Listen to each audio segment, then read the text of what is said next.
Welcome to The Explainer. Today, we're going to talk about something we all deal with, how to find some calm when life feels, well, completely frantic.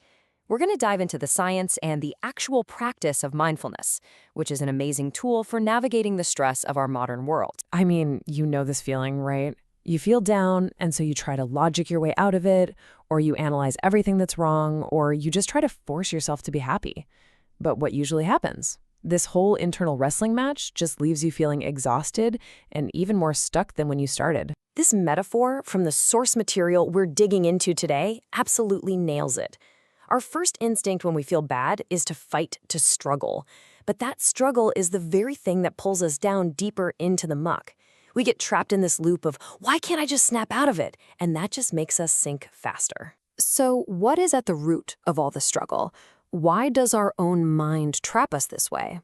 Well, the answer lies in a state of mind that, honestly, most of us spend our days in, living on autopilot. Just think about your morning. Did you actually experience brushing your teeth, or was your mind already 10 steps ahead, thinking about that first email you had to send? So much of the time, we're just lost in this storm of thoughts, running on old habits, and we're barely even here for the life that's happening right in front of us. Now, here's where it gets really, really interesting. Cognitive science shows us that our minds basically operate in two completely different gears. And understanding these two modes, and more importantly, when to use each one, is the absolute key to getting out of that quicksand. Okay, so on the left you see our default setting, the doing mode. This is our brain's problem solver. It's driven by goals, it's always analyzing, always judging. And look, it's great for building a house, but it's a disaster when we turn it on our own sadness, because it treats our feelings like a math problem it has to solve. But on the right, you have the alternative, being mode. It doesn't try to fix anything. Its only goal is to be aware, to just sense and feel what's happening right now without that layer of judgment. Learning to shift between these two, that's the secret sauce. So if that doing mode is the problem, what's the solution? Well, it's learning how to consciously shift gears. We have to be able to move from doing over to being, and the practice that actually lets us do that is mindfulness. And this isn't some vague, fluffy concept. It's a real, concrete practice. It is literally about paying attention to your life, moment by moment, as it's actually happening. It lets you see your thoughts and your feelings with some clarity and curiosity instead of just getting swept away by them. It's the skill of waking up from that autopilot. A simple but incredibly powerful way to practice this is what's called the 3-minute breathing space. You can think of it as a mental reset button you can hit anytime during the day. It's a bridge from your formal meditation practice to the chaos of real life. So first, you just acknowledge what's going on. What am I thinking? Feeling. Then you gather all your attention and gently place it on the feeling of your breath. And finally, you expand that focus back out to feel your whole body. It's a way to step out of the frantic current of your day and stand on the riverbank, even if it's just for a few moments. And you know, this isn't just philosophy. This practice is backed by decades of hard science showing really profound, measurable changes, not just to our health and well-being, but to the actual physical structure of our brain. This number is just stunning. For people who have had several bouts of depression, practicing mindfulness can cut their risk of relapse by up to 50%.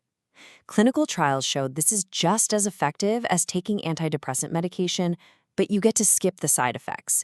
That's a huge deal. Okay, this is where it gets absolutely fascinating.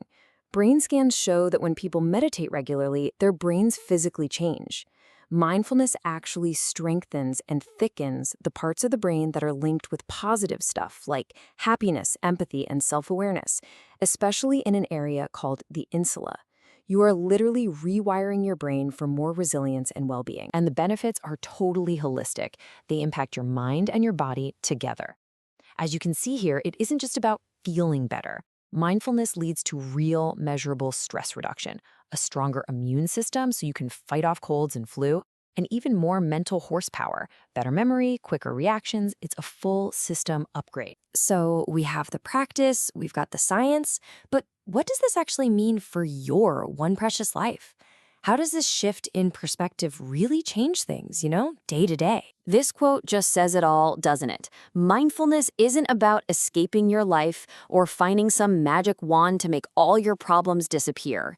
It's about changing your relationship to your life. It's about learning to see your thoughts, your feelings, and all your circumstances with fresh, kind, and non-judgmental eyes. This might be the most freeing idea of them all.